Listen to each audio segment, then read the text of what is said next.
jumis susitikau tokioj keistokoj vietoj. Kažkada tai čia ėjo senas kelias iš Vilniaus į Kauną. Deja, įvažiavimas juo čia užbarikaduotas galutinai. Jeigu anksčiau dar būdavo galima pravažiuoti, tai dabar betono luitai visiškai užtvėrė. Nepavyko Vilnius Kaunas kelią papulti iš Vilniaus pusės, bet iš kitos pusės tai jis yra pilnai važiuojamas ir nėra jokių draudžiančių ženklų. Seniau šituo keliu išvažinėjama būdavo iš Vilniaus į Kauno pusę ir ne tik tai į Kauno pusę. Ten truputį anksčiau ant kalno kelias šakojosi į 3 dalis. Pati kairiausia vedė į Lenkiją, vidurinė vedė per Lentvarį Trakus, o dešinė vedė per Grigiškes į Kauną.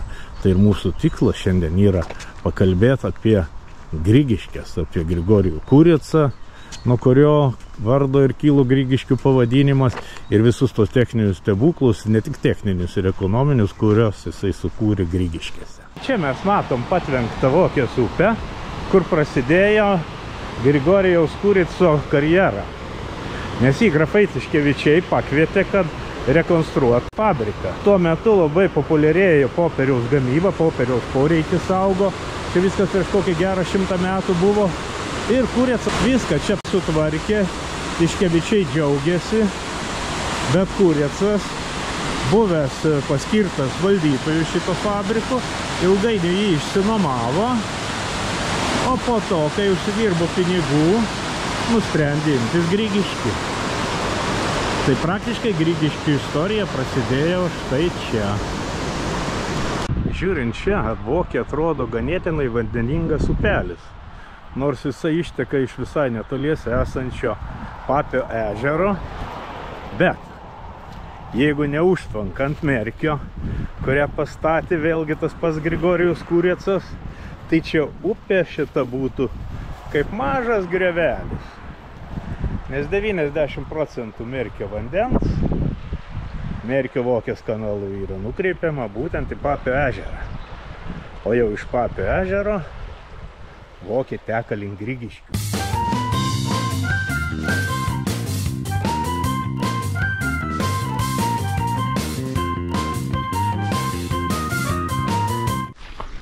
Va šita užtvanka yra pastatyta ant Merkio. Ir pasižiūrėkit, koks merkiukas lieka po jos.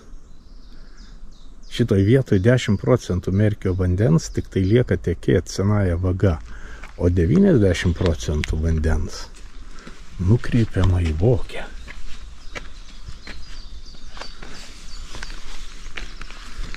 Va čia Merkys atiteka.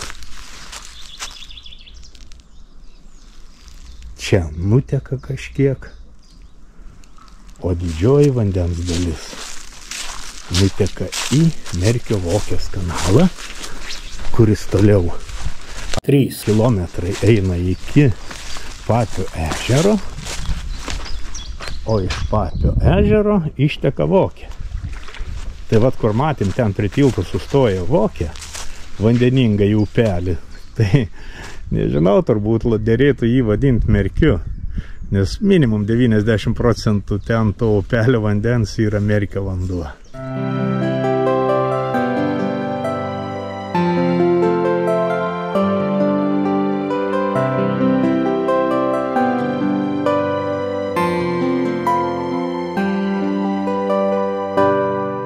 Na ir dabar važiuojant prie antrosios užtvankos, irgi matom, kad šalia kelio yra kažkas tai žmogaus rankų sukurtas.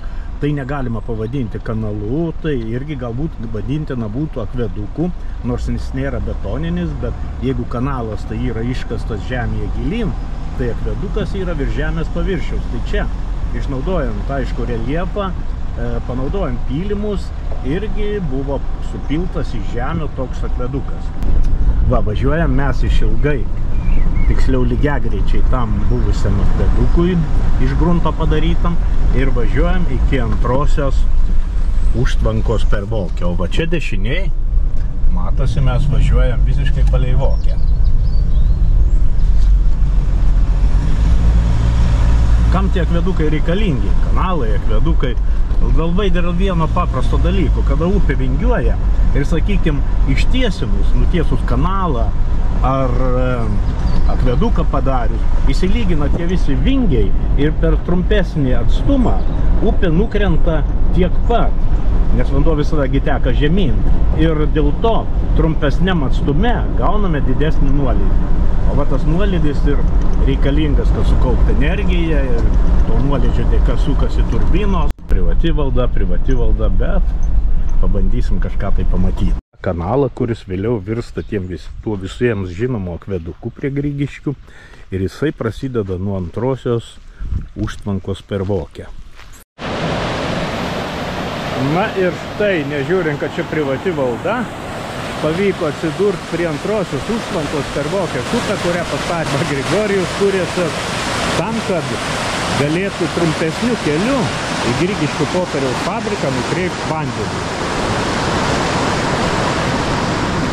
Va štai čia prasidėdavo kanalas ir juo vanduo tekėdavo iki visiems žinomo akveduko ir toliau į Grigiškių popieriaus fabriką.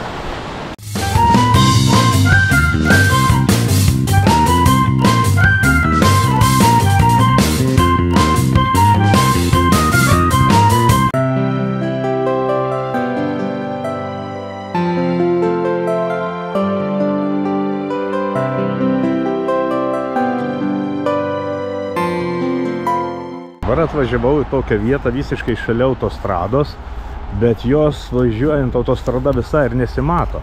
Čia yra šita kanalo dalis, kuria tekėjo Merkio ir Vokės vanduo į Grigiškių popieriaus fabriką iki akveduko. Vat matosi, koks buvo iškastas kanalas ir toliau jisai sklandžiai perėjo į akveduką. Va iki šitos vietos vanduo atitekėdavo iškastu kanalu, o toliau tuo pačiu lygiu tekėdavo toliau jau į fabriką, kad suktų elektros generatorius. Na, kaip pastebėjau, kaip važiavom iš pradžio kanalu, o va dabar kanalas sklandžiai pereina į akveduką, kurį visi ir matom važiuodami autostrada.